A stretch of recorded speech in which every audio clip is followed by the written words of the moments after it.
Well, good evening, all.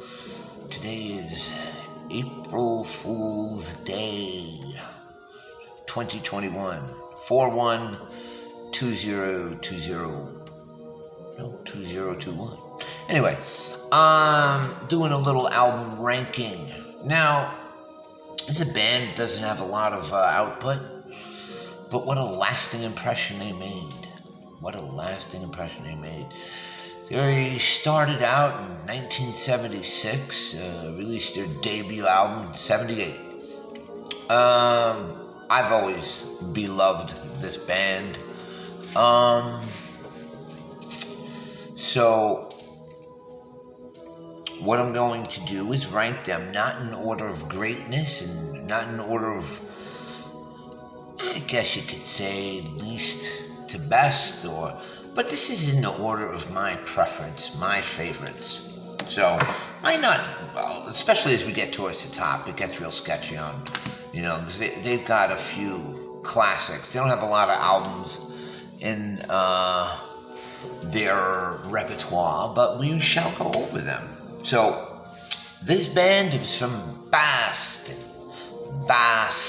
United States. A lot of people thought they were from England because they could record their albums in England, and they had that English new wave sound, kind of pioneered it too. They were the first band that actually took that power pop song and mixed it with technology and new wave sounds and keyboards and synths. Anyway, that band would be the Cars, founded by Rick Ocasek and Benjamin Orr on bass, Ethan Hawkes on guitar. Elliot Easton on lead guitar, and Dave Robinson on drums, who, by the way, did a majority of their album covers, which I did not know until recently. Anyway, so they got 7 albums in their canon. We're going to start out with their 1987 album, Door to Door. It's not a very well-received album, came off of album prior to this, which was a huge success. It's not a bad album. Everything you say is really good. Strap Me In, Go Away, I happen to really like. Nothing really jumps out at you. It's this should probably be this, but it's the Cars, so here's the back cover of it. 1987. I don't even think it had any real big hit songs on it. But there you go. That's number 7. Number 6 was the last album they put out. This was 2010's Move Like This. This is a good album. I like the opening song, Blue Tip. Sad song. That's as good as any Cars song that they've ever written. Take Another Look, Free. Give this album a listen. This is when they were down to a 4-piece because Ben Orr, who was also co-lead singer in a lot of their bigger hits, passed away in 2000 at the age of 53. He died of pancreatic cancer. But this album came out 10 years later, and it's Move Like This. That's number 6. We move on to number 5. Number 5 is their 1981 album, Shake It Up. Shake It Up. Shake It Up was a big hit for them. Big hit album for them. The song Shake It Up, top 10. I think it might even went top 5. It's some pictures inside of the band. See, they got that new wave look about them. Rick Ocasek. I always thought he kind of looked like a bug. But anyway. I've always loved this band from the moment I heard them, which was in 78 when their debut album came out. Some additional pictures. It's a gatefold deluxe version. It's got some unreleased songs on here and some B-sides. Since You're Gone, that was another great song on here. Cruiser, great song. Victim of Love, Think It Over. Now, what's amazing is if you listen to a lot of the beats and the songs, they were sampled by a lot of hip-hop artists. Even some of the trap beats, I would think, were sampled by the Cars. Okay, so now we're down to their fourth album, Panorama. 1980s Panorama. This was a complete left turn on them. Let's see what we got. It's another gatefold album. So, that was the inside cover. I think that might have been the back cover. And I think it was probably on the inside sleeve, but then we have a color photo here. There's some live action in them. Cars were never like a big, huge live act because they just played their songs. They're very straightforward, very catchy songs. Misfit Kid, that's like my favorite song on here. Touch and Go. That was the hit off of this. Give Me Some Slack. Running to You, Down Boys. Great album. I really like the album. Now this might shock some people. This is their third album for me, which is their debut. Now this is a classic straight through and through. You can listen to every single song on it. I think every single song has been in a movie or some sort of ad or whatever.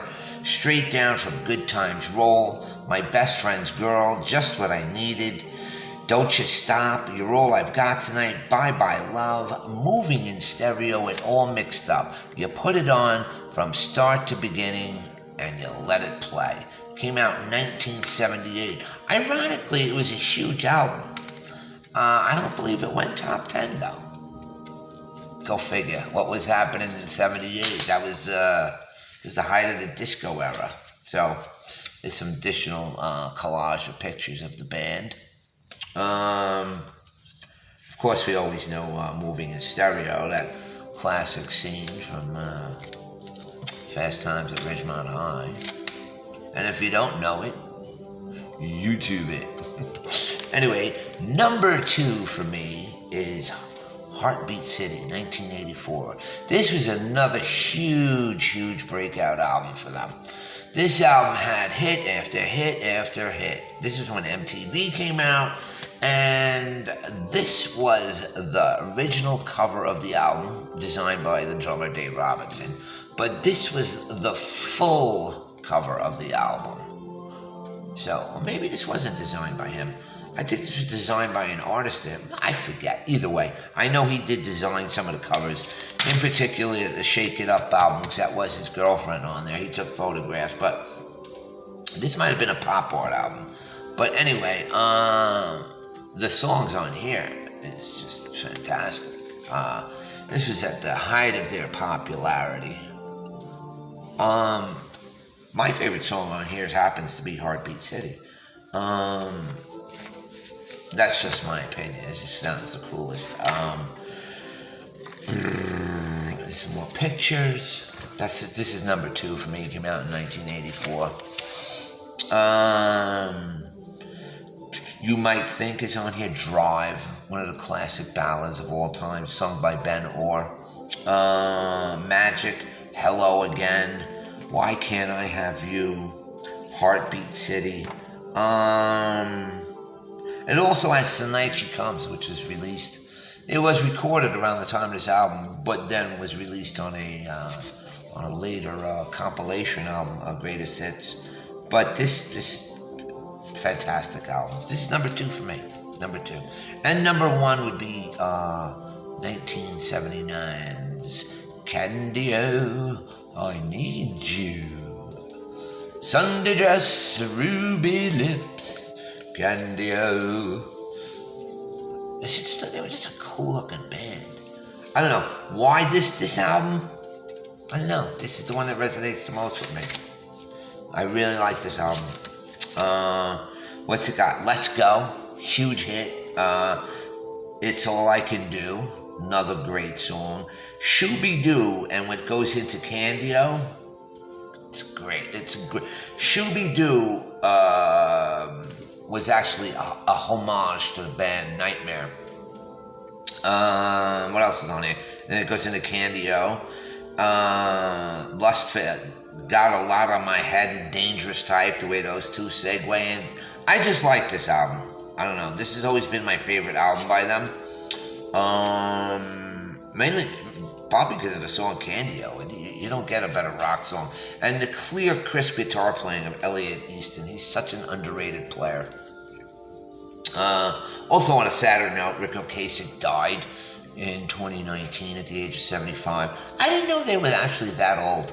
They were like well into their 30s. So as we go back down the list, number 1 for me is Candio. Number 2 would be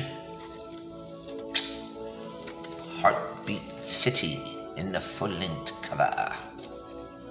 It was more of a red cover too when it came out. Number 3, self-titled debut, The Cars. I always thought that's a great cover. I like the lucite wheel too. Great lips on that gal, huh? Number 3, Panorama. Number 4, Shake It Up. There goes Dave Robinson's girlfriend. Number 5, their last album of their canon release, which is Move Like This. And then we have Door to Door, which was released in 1987. And on a side note, this is a compilation I picked up because I like the cover. Oh, here it is. He's always got to get involved. Anyway, this is nothing special on here. There's no additives. I just had gotten this. Some pictures of the band. I just like the packaging of the TV. You know, the cars. Cool. But anyway, there you go. Leave your comments below. Tell me what you think. Maybe tell me what your favorite album is. Or if you think my list is incorrect. Leave a comment below. Hit the like button. Hit the dislike button. It all doesn't matter. Maybe you can't even hit the dislike button anymore. So how about that? How about them apples? Anyway, have a good day.